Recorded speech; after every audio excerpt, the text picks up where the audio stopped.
fadhili zake, na ninashukuru Mungu kwa ibada yetu ya pili ambayo tuko nayo jioni ya leo. Nilisema ya kwamba is our first service in the month of July. Tunashukuru Mungu sana kwa kibali na neema hiyo, na popote ulipo, kama unatupata kwenye mtandao, ninakusalamia katika jina la Yesu Kristo. Bwana Yesu asifiwe. This is Maximum Miracle Center Kisumu Ubunga branch, na kwa neema ya Mungu tuko hapa kwa ajili ya neno lake Mungu jioni ya leo kwa ibada yetu ya pili. Vile niliwaahidi tutakaendelea na mafundisho ya neno la Bwana. Na kwa hivyo kabla sijaleta neno, ninaomba nikapate kuomba pamoja nanyi katika jina la Yesu Kristo. Wacha tuombe. Baba, katika jina kula Yesu Kristo, Mungu ninakushukuru. Jehova, ninalinua jina lako. Ninalitukuza jina lako Jehova jioni ya leo kwa sababu umekuwa mwema, umekuwa wa baraka katika maisha yetu. Asante sana Jehova kwa ajili ya ibada ambayo tuko nayo. Jidhihirisha Jehova na ukatuonekanie. Asante sana Jehova kwa ajili ya wakilisaji wetu. Asante sana Jehova kwa watu wote ambao wanatutazama. Baba, ninawakabidhi maisha yao katika mkono wako. Mungu katende mema kwa sababu wewe ni Mungu. Tunapoanza, Mungu naomba kaanze pamoja nasi. Ni katika jina la Yesu Kristo nimeomba nikiamini. Amen. Ninamshukuru Mungu wapendwa kwa sababu Mungu amekuwa mwaminifu kwa maisha yetu. Kwa hakika Mungu ametuonekania. Mungu amejidhihirisha kwetu na akatenda mwema.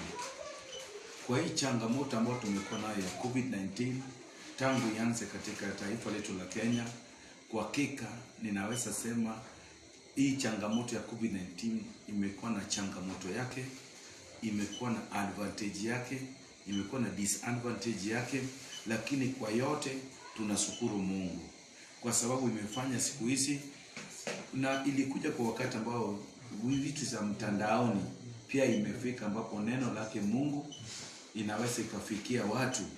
Na kwa vile neno inafikia watu kwenye mtandao, ninashukuru Mungu kwa hiyo. Kwa hivyo kila mmoja popote alipo, tunapofundishana neno hili la Bwana, ninajua ya kwa neema ya Mungu utabarikiwa. Asubuhi nilifundisha kuhusu forgiveness. I talk about forgiveness. Na niliona ya kwamba wakati uko na mtu na makosa, inafaa mkasemesane na mkasameane makosa yenu, ili mkifanya hivyo tulipata ya kwamba utakuwa umepata ndugu kabisa, kwa sababu ni mtu ambao realize kuna tabu mnaweza mkajadiliana. Lakini vile Bwana ilisema ya kwamba kama jambo kama hilo, huyo mtu ambao ulikosea umeenda kumwomba msamaha na amekataa, ukatafute msaidizi mwingine, mkakue pamoja watu watatu kama wasaidizi. Kama huyu mtu hata wasikiliza, haleluya. Na Biblia ya Bwana ilisema ya kwamba huyu mtu sasa hakuna vile tunaweza tukafanya, na baada ilisema ya kwamba tunaweza tukaita kanisa ili tukapate kunena pamoja naye na kanisa pia. Na Biblia ya Bwana ilisema ya kwamba hata kama atakataza kanisa pia hawatasikiliza, hiyo itakuwa ni mbaya sana. In the book of katika kitabu cha Methali 17 haya yake ndogo 9 ilisema ya kwamba kuna watu ambapo wanaficha dhambi zao, wana pretend mbele za watu, lakini kuna uto yao, kuna tabia yao ambapo hawataki watu wajue. Kwa sababu ya upendo, wanataka wapendwe, wanataka watu wawapende. Na tulipata ya kwamba hiyo pia ni mbaya sana, wakati mtu amekuja kwa kanisa na anajifanya ameokoka na huyu mtu hajaokoka. Inanielekeza jioni leo nikwambia ya kwamba inafaa ukapeane maisha yako kwa Bwana na uokoke, ili usikue kwa kanisa katika hali ya kifugufugu ambapo hujielewi wewe ni nani, umeokoka ama wewe hujaokoka. Jioni ya leo ninataka kuongea kuhusu kumheshimu Mungu, trusting in the Lord. Hallelujah. Nataka kuongea kuhusu trusting in the Lord, kumtumaini Mungu kwa maisha yetu yote. Na tuona mtu akimtumaini Jehova, maisha yake itakuwa na namna gani? Na mtu asipomtumaini Mungu, maisha yake inaweza kuwa na namna gani? Katika dunia mzima kuna watu ambao wanatumaini watoto wao, wanaweza wakatumaini wazazi wao, wanaweza wakatumaini marafiki wao, wanaweza wakatumaini vitu mingi, hata mali ambapo wako nayo. mpaka wanamsahau Jehova Mungu. Bwana Yesu asifiwe. Na Mungu anataka sana ili tukamwabudu jina lake, ili tukamtumaini jina lake, na mambo zetu zote tukamtegemee Jehova Mungu. Bwana Yesu asifiwe. Ndio maana ninataka nikafundishe kuhusu kumtumaini Jehova Mungu. Na ili neno Mungu ndiye amenipa. Leo bado naendelea kwa maombi. Leo is the 5th day kwa prayer and fasting kwangu. Na lakini wakati ninapoomba Mungu akanielekeza katika hili neno, nifundishe kuhusu hii, kwa sababu watu tunapotazama dunia, watu hawajamtumaini Bwana. Kwa sababu yoyote ambaye anamtumaini Mungu lazima atafuata maagizo ya Jehova Mungu. Wacha tukasome katika kitabu cha Methali 3:5. Inasema hivi kwa tafsiri ya Kiswahili: mtumaini Bwana kwa moyo wako wote. Ninataka niendelee na hiyo jumbe polepole. Solomon alikuwa mtu ambao ni mwerevu sana. Hata kwa mafundisho yetu ya asubuhi nilisoma sana kuhusu maisha ya Solomon. Ndio mafundisho ambayo tulipata kutokana katika kitabu cha Methali. Na huyu Solomon alikuwa mwerevu sana. Naweza sema ilikuwa ni mtu kama tungekuwa katika kizazi yetu angeitwa profesa mwingine, ambapo akawa na madegrees mingi. Alikuwa msomi sana, lakini pamoja na hiyo masomo yake akatazama mambo za Mungu. Akaona mambo ya Mungu hatuwezi tukapata na mambo za kimwili, spiritual things hatuwezi tukapata tukienda kwa physical things. Bwana asifiwe sana. Tukitaka kujua mambo za kiroho lazima tujiachilie, tuache elimu ambayo tunayo, tuache masomo ambayo tunayo, turudi chini na tuanze na Mungu mapya. Hapo ndio tutaelewa mambo za Mungu. Solomon alikuwa msomi sana, na akaomba Mungu siku moja. Anapoomba akaomba, Mungu, pamoja na masomo yangu Baba, ninaomba hekima kutoka kwako ya kuelewa mambo za Mungu. Hii mambo za Mungu hatuwezi tukaelewa na hekima na maarifa ambao tunayo, bali mambo ya Mungu tunaelewa tukiongozwa na Roho Mtakatifu, na tukiwa na Roho Mtakatifu tutaipata hekima kutoka mbinguni. Vile Jacob amesema, ninatamani sana nipate hekima ya mbinguni, sio ya hapa dunia. Inamaanisha kuna hekima mara mbili. Kuna ya dunia, masomo ambayo mtu anaweza soma mpaka amechapa karatasi kabisa, yeye ni mtu ambaye ameelimika kabisa. Haleluya. Lakini tunaporudi katika mambo za kiroho, hiyo tunahitaji hekima nyingine kutoka kwa Mungu. Solomon alipata hiyo funuo, akasema, Mungu, nimesoma, niko na hekima ya dunia. Ile ninawaonesha ni Kenya, kuna watu ambao wamesoma kabisa, ambapo akitazama hata mwanadamu anaweza jua kile ambacho itafanyika kwako in the next 2 days. Hallelujah. Na hiyo ni mawazo ya mwanadamu. Anaweza kujua kile ambacho kitatendeka in the nation of Kenya, in the all world, in the next 2 years, in the next 3 years. Hiyo ni utafiti ya masomo ya hapa dunia. Hiyo yote Solomon alikuwa nayo. Lakini baada alipiga magoti akauliza, Mungu, ninahitaji hekima kutoka kwako, ili akapate kuelewa mambo ya Jehova Mungu. Glory be to Jesus. Ndio akasema, ukamtumaini Bwana kwa moyo wako wote. Solomon akanena akasema, wenzangu, wana wa Israeli, ninawaomba mkamtumaini Jehova Mungu kwa moyo wako wote. Glory be to Jesus. Kumtumaini Bwana kwa moyo wako wote inamaanisha kuna mahali pengine unaweza kumtafuta usaidizi. Hata kama sasa tuko na janga la corona katika taifa letu, ili janga la corona imekuja na changamoto yake sana, ambapo watu wengi wameacha kumtumaini Bwana kwa sababu makanisa, nyumba za maombi zimefungwa, na kuna watu wengine wangeweza kupata furaha, wangeweza kufarijiwa wakati wako katika nyumba la Bwana. Kama mtu, kwa sababu mtu anaposikwa mkono anaweza katembea. Mtoto ambaye anaweza kutembea hawezi tukamwacha tembee peke yake, lazima huyu mtu asikwe mikono ndiye atembee. Wakati uko na nyumba za maombi ambao tunaomba sana president kesho afungue, haleluya, itakuwa ni baraka sana, kwa sababu watu ambao walipotea, watu ambao wametoka nje, watu ambao hawako katika mkono mbele zake Bwana, wanaweza wakamtafuta Bwana, na hiyo itakuwa ni baraka sana. Solomon akasema, wanadamu inampasa kumtumaini Bwana kwa moyo wake wote. Ukisoma in the book of Exodus chapter number 14 verse 28 inasema hivi: Mungu alitutoa katika mkono wa tesi wetu, katika mkono wa wana wa Misri, ili tukakuje kumwabudu Mungu. Kuna mambo mawili ambayo Mungu anataka: tukamtumaini Bwana na tukamwabudu jina la Bwana. Haleluya. Wala usijitegemea akili zako mwenyewe. Biblia ya Bwana inasema popote ulipo usitegemee akili yako wewe mwenyewe. Hii nikiongea kumtegemea akili, hata hii mambo ya COVID-19, kuna watu ambao wanaona wanapoonena in the nation of Kenya, watu wasipofuata maagizo yao, haleluya, hawataepuka na hii ugonjwa. But wacha nikuambie, in Italia ndio iko na the best hospital in the whole world. Na tasema vile watu walikufa huko, lakini mpaka ikafika kiwango ambapo wamejinyenyekea chini, wakatupa hata pesa yao kwenye barabara, wakasema wako na pesa na hawawezi wakawasaidia.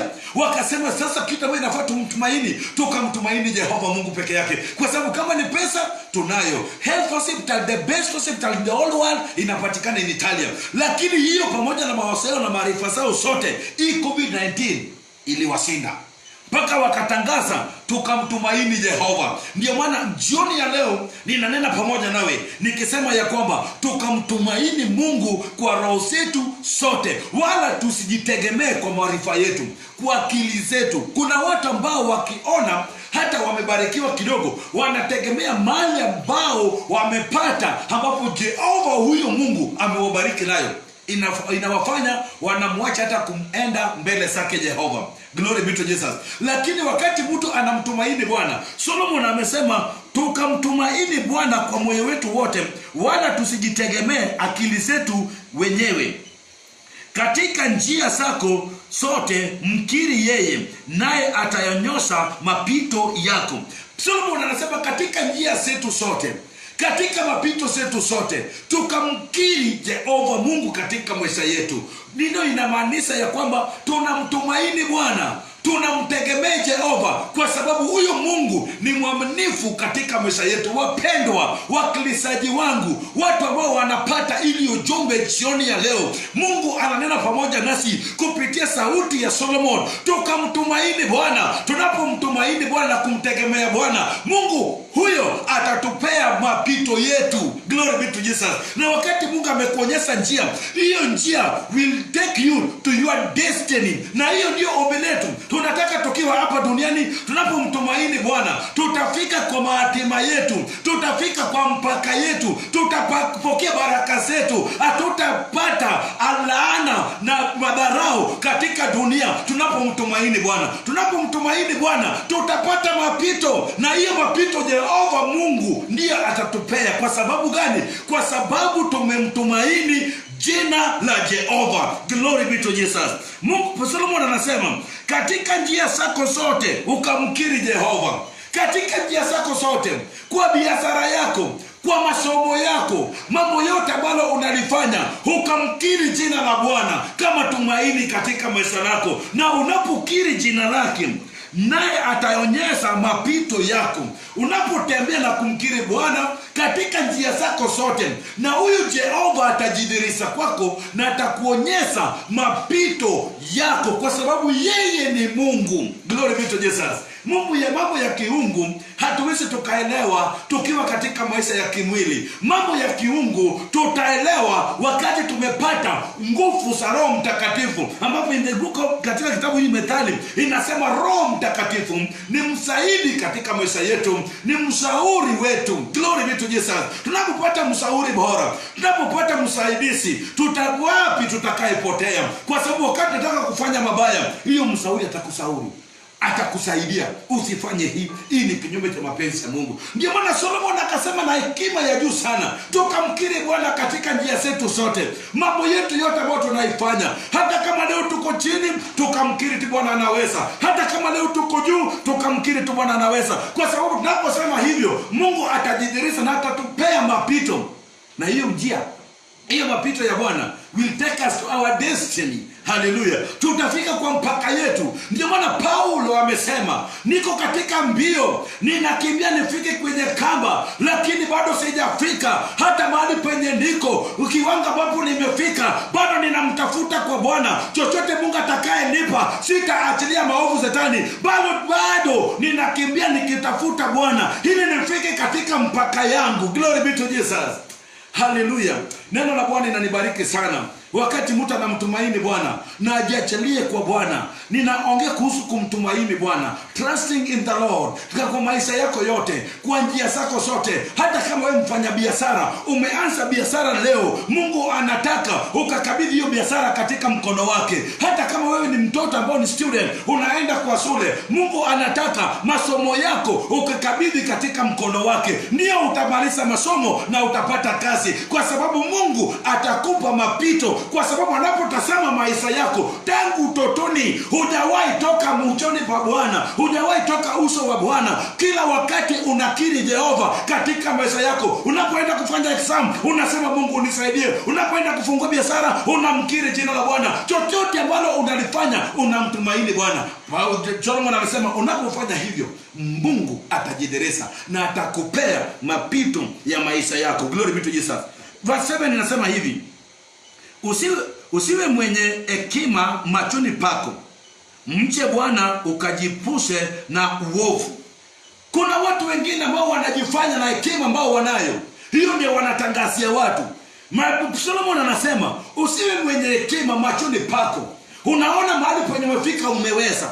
Unaona kiwango ambapo huko umeweza. But nimekuja jioni leo na neno la Jehova Mungu ambalo inasema katika hiyo baraka ambayo uko nayo na hekima ambayo uko nayo na mamlaka yote ambayo uko nayo, ukamtumaini Bwana.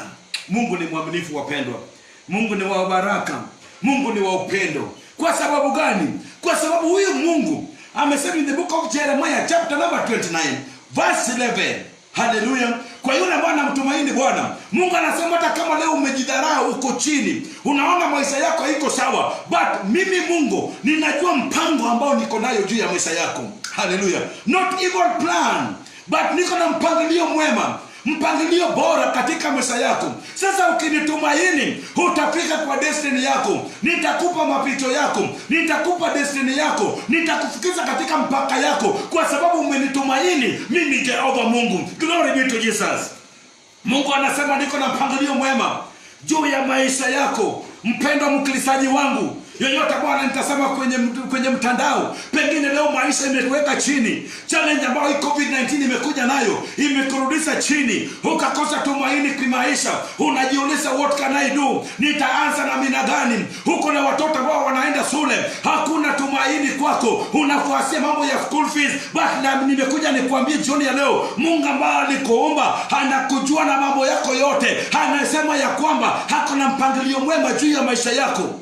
In the book of Jeremiah chapter number 1 verse 5, Mungu akasema na Jeremiah, wacha kulia, wacha kunungunika kwa sababu ya changamoto ambayo unapitia. Leo watu wengi wanaweza lia, leo watu wengi wanaweza nungunika, but let me tell you Jeremiah, wewe kabla wewe kuumbwa ndani ya tumbo ya mama yako, tayari nilikujua. Kabla wewe kusaliwa, tayari nilikupangia kazi ambayo ungefanya. Nilikupanga ili ukakuje kwe nabii ya mataifa. Hiyo napata inanipea ufunuo ya kukumbusha ya kwamba wewe ambao leo uko chini, unahangaika, unasema umefika mwisho, you are down, hakuna kitu yoyote ambao uko nayo. Nimekuja nikukumbusha jambo moja. Wakati ulisaliwa, Mungu alisapanga vile utakaye kuwa. So Shetani ameona hiyo. Ndio maana tu huyu Jeremiah alihangaika sana. Ukisoma historia ya Jeremiah, alihangaika sana mpaka Mungu akazungumza na Jeremiah. Kamwambia Jeremiah, ninataka ukawaeleze watu wangu, mimi Mungu aliyewaumba, ninawangoja hata mtu mmoja. Hii ni book of Jeremiah chapter number 8 verse 7 and 8. Hallelujah. Ninangoja hata mtu mmoja akuje atubu dhambi zake ili nikawasamehe. Jeremiah pia alipitia, lakini kumbuka anakuwa anapitia hivyo, lakini Mungu alisapanga. Yeye ndiye alibeba destiny. Angekuja kuwa mnabii ya mataifa. Leo mtoto mwingine ameharibika, amefanya mambo maovu. Kwa vile tunasikia kwa the nation of Kenya, hii period ambao tulifunga juu ya COVID-19, watoto 4,000 wako pregnant. Hallelujah. Wamemsahau Mungu. Lakini ninapoacha nikirudi kwa taifa la Kenya, kuna mahali taifa letu pia wamefanya makosa kufunga kanisa. Kwa sababu mara ngapi shule zinafungwa na si watoto tunakuwa nayo? Kwa sababu wakati shule zimefungwa na church iko ina function, kuna vile church inanasa hao watoto, anawafundisha, anaweka maendeleo yao kumtumaini Bwana. Kwa sababu yeyote Bwana mtumaini Bwana, hata kuwa na mawazo mengine. Tulikuwa na youth conference, tulikuwa na mambo mengi ambayo inaweka watoto pamoja, halafu tunawisea the word of God. But wakati mwanya ilipatikana, tumefunga kanisa. Yes, but tasama leo, what is happening in the nation? Nini inatendeka kwa taifa? Nini inatendeka? It's my prayer president afungue kanisa ili hawa watoto wapate tumaini mara nyingine, ili hawa watoto wafike kwa destiny yao, ili hawa watoto wafike mahali penye Mungu aliwaidia. Mungu ako na mpangilio mwema juu ya maisha yetu. Jeremiah nikapata ufunuo ya kwamba kumbe kila moja Mungu anamalizana siku unajua utakuja kwa president, utakuja kwa prime minister, utakuja kwa mtu fulani, utakuja kwa daktari, utakuja kwa pastor, utakuja kwa askofu international of Kenya. Hiyo yote Mungu alimaliza. But Satani akaona ukimtumaini Bwana tangu totoni, utafika kwa destiny yako, utafika kwa mpaka yako. Ndio ya Mungu katika maisha yako. But unapopata ufunuo ya neno ambalo ninaifundisha na useme Jehova, ninaona sijafika kwa destiny yangu, mahali ambapo ninakaa, maisha ambayo ninaishi, Jehova si ya kukupendeza. Baba, naomba unisamehe makosa yangu leo na ninarudi nikakutumaini Jehova. Utaona hata kama wewe ulikuwa ni malaya na Bwana pole kodele, Mungu atakuregeshea destiny yako katika jina la Yesu Kristo. Kwa sababu Jehova aliahidi Jeremiah, niko na mpangilio mwema juu ya maisha yako. Daudi wakati alikuwa anachaguliwa, alidharauliwa na wandugu zake. Haleluya. Mpaka ndugu zake wakasema huyu mtoto mdogo ataenda wapi? But tayari Mungu alisema juu ya Daudi. Wakati alisema akasema atakuja kuwa mfalme. Haleluya. Glory be to Jesus. Mungu ako na mawazo mema sana juu ya maisha ya kila moja. Bwana Yesu asifiwe. Ndio maana Mungu anasema hako na mpangilio mwema juu ya maisha yetu. Mungu anasema tukamtumaini tu Bwana kwa roho yetu yote. In the book of Jeremiah. Wacha tusome katika kitabu cha Jeremiah. Kitabu cha Jeremiah 17 verse 9. Jeremiah chapter number 7. Kujua yale ambao imefichwa kwenye mioyo. In our first service in the morning, wacha nikasome hapo na combined na hiyo. Katika kitabu cha Methali 17 verse 9 inasema hivi: afunikae kosa utafuta kupendwa. Haleluya. Mtu ambaye anafunika makosa yake, huyo ni mtu ambaye anatafuta kupendwa na watu. Anafanya maovu na anaificha. Kwa macho ya mwanadamu tutaficha maovu yote ambayo unafanya, unayaficha kwa sababu unataka upendo ya mwanadamu. Kama ni mtoto, anaweza kuficha tabia yake. Haleluya. Ili wazazi wakapate kumpenda. Kama ni kijana, anaweza kuficha tabia yake. Pengine yeye ni mwizi na anaificha hiyo. Anataka upendwe, anataka apendwe na wandugu zake, anataka apendwe hata kwa kazi, hata mahali penye watu wanafuata kazi. Mtu ni mganga, ametafuta hiyo kazi na uganga, na hiyo mambo ya uganga yote anafanya kisiri, anaificha. Lakini wakati amekuja mbele ya watu, is a good pretender, anapretend sana. Even teenagers ambao tunazungumza leo wako pregnant, wamekuwa pretenders. Kwa sababu kama wangekuwa watu wawasi, ambapo mtu akikuita, akikuapproach, unaenda unalesa mama. Haleluya. Na hiyo tulipata ya kwamba watu ambao wanaficha mambo yao wako na ugomvi. Glory be to Jesus. Hiyo tulipata katika kitabu cha hiyo Methali. Tukapata ya kwamba yoyote ambao anamficha dhambi zake, hiyo nyumba kuna ugomvi sana. Ndio maana unaweza kufikiria watoto wanakuheshimu, kumbe wamekuogopa tu, hawawezi wakakufikia na maneno. Na Biblia ya Bwana imesema, Jeremiah anaponena anasema hivi: hakuna kitu ambao ni mdanganyifu kama mioyo yetu, na ameficha mambo mengi ya maovu. Nani atakayejua mambo ambayo iko katika moyo wako? Moyo wako ni mdanganyifu, Leo tunaweza kuwa na wewe hapa, but uko na stress ambayo ukikumbuka, kitu ambayo ukikumbuka inakunyang'anya amani. Unasema sina amani. Kuna kitu ndani ya moyoni mwangu. Nikiyakumbuka hilo, glory be to Jesus, sina amani katika maisha yangu. Ndio maana Jehova amenituma jioni ya leo mpendwa, ili nikakumbushe ya kwamba moyo ambayo inakudanganya bora mbele zake Bwana Mungu peke yake ndiye anajua mawazo ya mioyo. Unaweza ficha mambo yako yote, mambo yako ya siri ambayo unayaficha, ambapo huwezi kuacha wazi mbele zake za mwanadamu, na Mungu anayajua, kwa sababu yeye ndiye anachunguza mioyo yetu. Mungu wetu ndiye anachunguza mioyo yetu. Pengine leo unafanya kitu umejificha, pengine macho ya mchungaji utaki mchungaji akuone, macho ya mshirika mwenzako utaki akuone. Unaweza kuamuka hata kwako usiku uende ufanye maovu. Unaweza kutenda mambo ambayo unasema ni ya siri kwako, but hiyo mambo ya siri hata ukikaa saa zingine inakupa stress, inakunyang'anya amani. Haleluya. But hiyo mambo yote ya siri inatoka kwa moyo, kwa sababu moyo ndiye amebeba siri yote siri yote yako. Sasa wakati, glory be to Jesus, wakati Mungu anafanya upelelezi, anachunguza mioyo wako, anakuta kama mioyo yako imejaa na maovu. Sasa huwezi ukafika kwa destiny yako, kwa sababu wakati Mungu anakutembelea, mambo ya siri ambayo umeweka, ambayo unaona ni faida kwako, unataka upendezwe na watu, unataka upende watu, unataka watu wakupende, imefanya Mungu aweze akakufikia. Kwa sababu Biblia bwana inasema Mungu peke yake ndiye anachunguza mioyo yetu. Hakuna mtu mwingine anaweza akachunguza mioyo yetu, na yote ambaye anachunguza mioyo wake. Bwana asifiwe sana. Hebu sikiliza mstari wa 10. Mimi Bwana anichunguza moyo na vijaribu viombo, hata kupita kila mtu kiasi cha njia zake, kiasi cha matunda ya matendo yake. Mungu anaichunguza mioyo kuliko vyote, kuliko hata wewe mwenyewe. Unaweza ficha kitu kwa mioyo yako na wewe kama mwanadamu utakaye sahau, lakini Mungu hawezi akasahau. Unaweza weka mambo kwa moyo wako, ambapo kuna siku ambao ukiona mtu ambaye alikutendea mambo ndio unaikumbuka.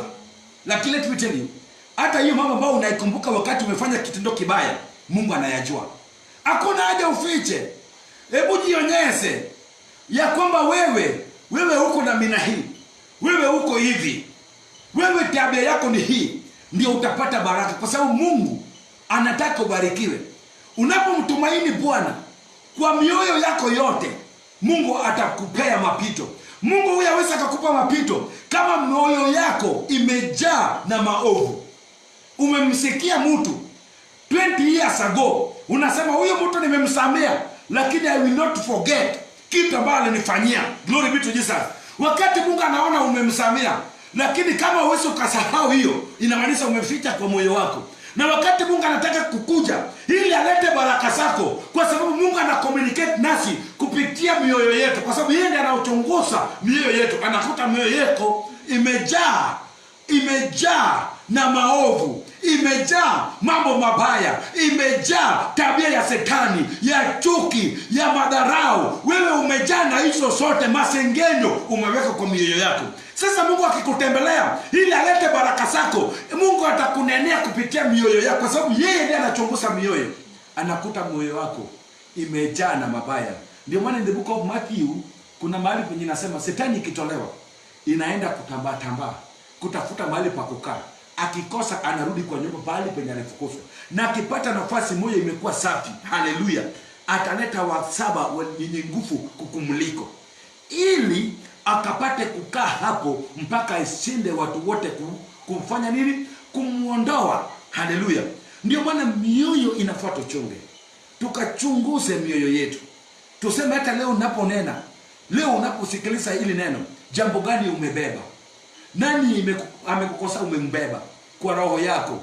Mimi ninaomba tukaombene msamaha kwa njia zote katika maisha yetu. Paulo, ndio maana Solomon anasema tukimtumaini Bwana, Mungu atatupa mapito. Mungu atatupea mapito yetu. Mungu atatupea mapito. Wale ambao wanamtumaini Bwana. Nataka nisome historia ya mtu hapa in the book of Ezekiel. Kisa nitaomba Mungu. In the book of Ezekiel chapter number 37. Kuna kiburi ambayo inashikaga watu kwa sababu ya kiwango ambao Mungu anawainua kidogo. Mtu akiona ameinuliwa kidogo tu anaanza kuwa na kiburi. Mtu akiona ameinuliwa kidogo tu anaanza kuwa na kiburi. Kuna mtu hapa aliinuliwa na nguvu za Roho Mtakatifu, akapelekwa mahali, glory be to Jesus, ambapo mimi wachungaji wa leo wakiona Roho ya Bwana wamewainua mpaka wanaweza fanya miujiza, wanaweza fanyia watu deliverance, wanasema wao ndio wamefanya, wanaweka hiyo kama ni yao, wameanza kuingiliwa na kiburi. Na Solomon alisema tukamtumaini Bwana kwa yote, hata kama ninaweza omba mpaka mapepo sitoke, nikamtumaini tu Bwana. Hata kama naweza omba mpaka mwandasimu apate kupona, nikampewe Bwana sifa na utukufu. Kwa sababu napomtumaini Bwana, hakuna kitu kibaya kitakachotendeka kwetu. Katika hii kitabu ya kiini cha neno ambalo niko nayo iko verse 3, but nataka ukapate kuelewa vizuri sana. Ninataka kunena juu ya nini? Kisa I will pray with you. Nikisema somo mstari wake wa 3 hiyo, na itakuwa ni ya baraka sana katika maisha yako. Glory be to Jesus. Biblia ya Bwana inasema hivi, huyu ni Ezekiel, mtumishi wa Mungu. Mungu alimpaka na mafuta. Mungu akamsungumusia. Mkono wa Bwana ilikuwa juu yangu. Glory be to Jesus. Huyu ni mtu ambao anamtumaini Jehova. Akiona kitu ambacho imetendeka, anapewa Bwana utukufu. Ezekiel ananena na watu wa Israeli. Anamwambia yale ambayo Mungu ametenda katika maisha yake.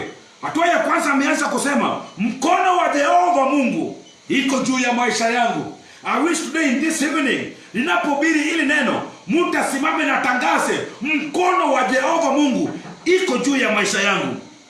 Naye akanichukua nje katika roho ya Bwana, akaniweka chini katikati ya bonde nalo limejaa mafupa.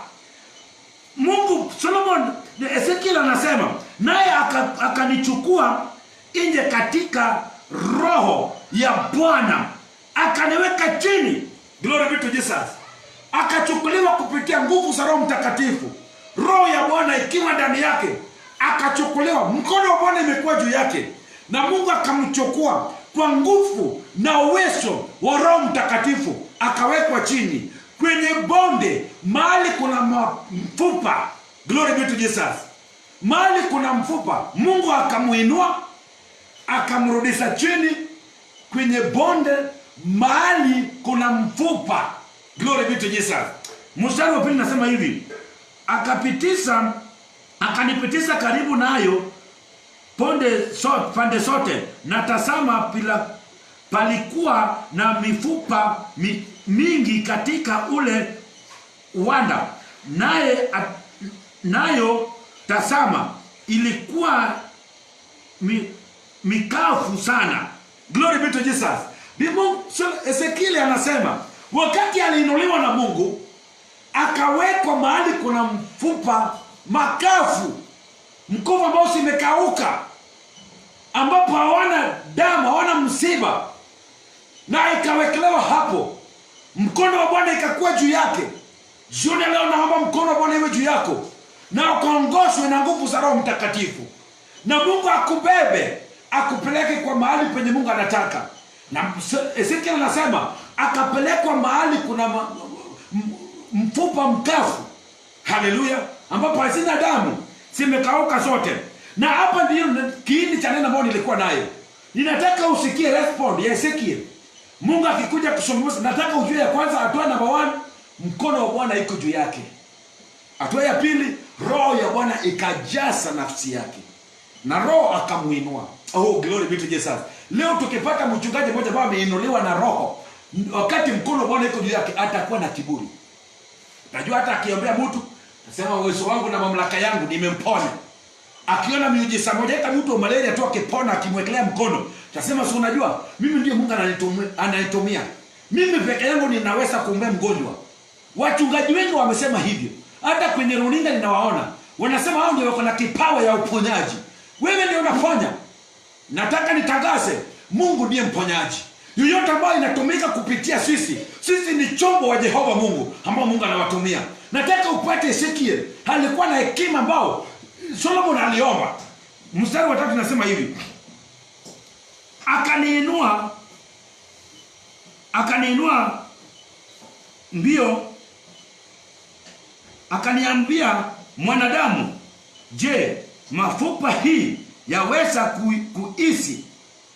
Mungu akamuuliza baada ya kuinuliwa, na Mungu akamwambia, mwanadamu, Mungu ananena na Ezekiel, hizi mfupa mkavu hizi sinaweza kuwa mbichi tena? Glory be to Jesus.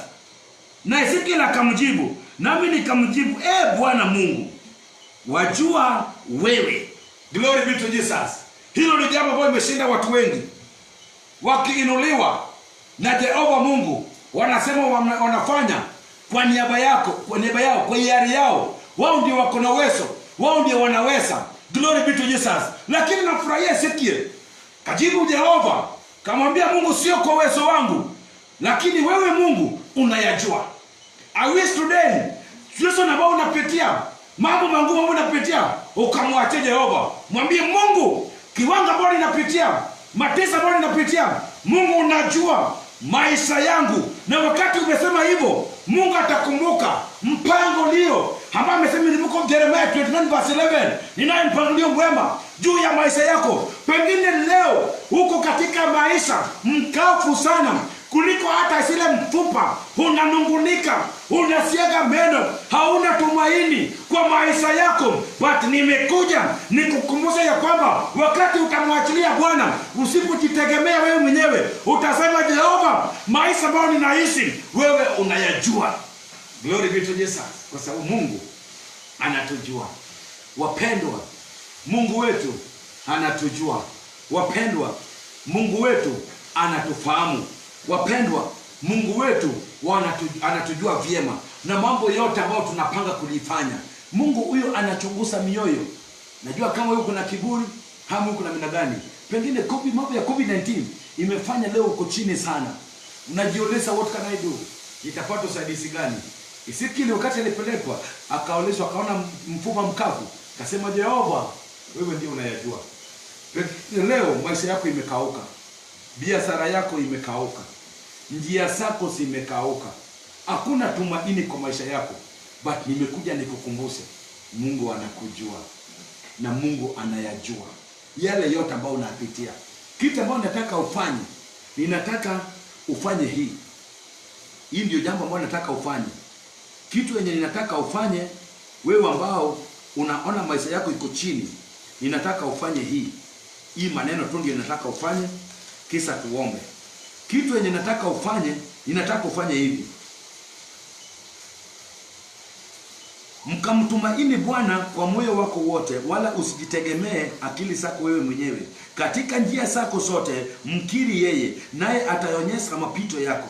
Hiyo tu ndio kitu yenye nataka ufanye. Katika njia zako zote, katika mambo yako yote, ukamtumaini Bwana na ukamkiri Bwana, ukijua ya kwamba maisha yangu hii ninaweka kwa Bwana. Kwa sababu Ezekiel aliona Mungu ndiye anaweza. Angeona vile aliunuliwa, angesema Mungu, hii ninaweza nikatabiria na apate kunena tena. But akamwambia Mungu, wewe ndiye unajua. Wakati umemwachia Mungu, God is taking the action. God will take action upon your life. Mungu atachukua hatua kwa maisha yako kwa sababu ya challenge na changamoto ambalo unalipitia. Ukimwachia Mungu, ukimtegemea Bwana, ukimtumaini Bwana kwa maisha yako yote, pasipo kumtumaini maarifa ambayo uko nayo, mawazo ambayo uko nayo, ninakuhakikishia Mungu will take action in your life. I want to pray with you. Kama uko mahali pale na unasema mimi maisha yangu imekuwa makavu, imekauka sana, sioni kama kuna tumaini. Katika kitabu cha Ayubu inasema hivi, hata miti ikikatwa mpaka mzizi yake ikaoshe, wakati atakayepata chemichemi ya neno lake Jehova itaota tena. Chochote ambapo imekauka kwa maisha yako, ninatabiria jioni ya leo itaota tena, itakuwa mbichi tena katika jina la Yesu Kristo. Wakati umemkaribisha Yesu katika maisha yako, kama uko hapo unapokea hili neno na hujaokoka, ninataka niwe pamoja nawe. Nataka urudi ili ombi nyuma yangu. Sema, Bwana Yesu, nimekuja kwako. Mimi ni mwenye dhambi. Ninakuomba Yesu, ukanisamee makosa yangu. Futa majina zangu katika kitabu cha mauti, andika majina zangu katika kitabu cha uzima. Asante sana Yesu, kwa maana kutoka leo nimeokoka nikiamini. Katika jina la Yesu Kristo nimeokoka nikiamini. Amen. Let me pray with you. Baba, katika jina kula Yesu Kristo, Mungu unajua mtu ambaye maisha yake imekauka, njia zake zimekauka, kazi yake imeharibika. Mungu wewe unayajua. Ezekiel alikwambia, Mungu wewe ndio unajua.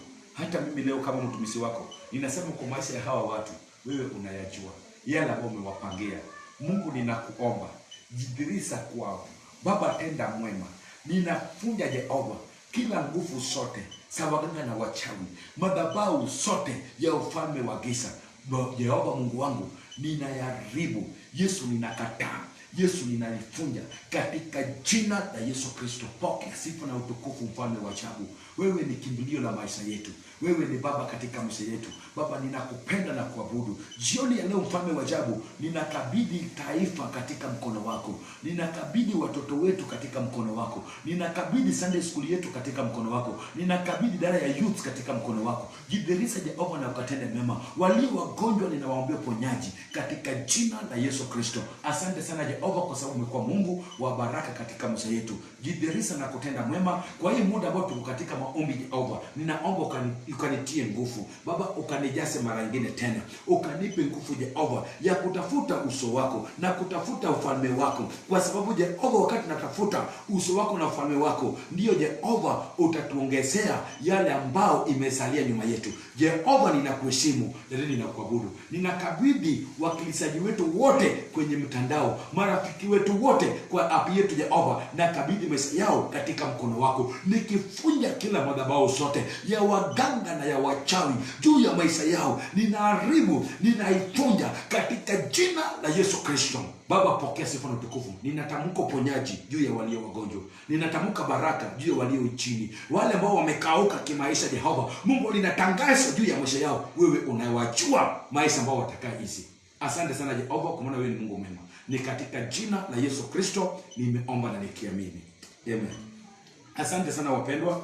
Mimi ambao nilikuwa nanena pamoja nanyi, kwa majina yangu naitwa Pastor Morris Jura kutoka kanisa la Maximum Miracle Center Kisumu City, na tunapatikana Obunga. Kama president atakayefungua kanisa by tomorrow, kama wewe ni mkaji wa Kisumu ama ulienda Mombasa, Nairobi, lockdown imekupata huko hujarudi, ukikuja Kisumu ninakukaribisha. Njoo tukasiriki pamoja nawe. Kwa hii kanisa tunatumaini neno la Bwana. We trust in the Lord, na tunahubiri neno la Bwana, injili ya Yesu Kristo, ambapo itabadilisha maisha yako. Njoo ukajiunge pamoja nasi kwa neema ya Mungu. Popote ulipo ninakukaribisha kwa neema yake Jehova. Kama unaweza kupotea, ninaomba ukachukue namba ni 0723471115.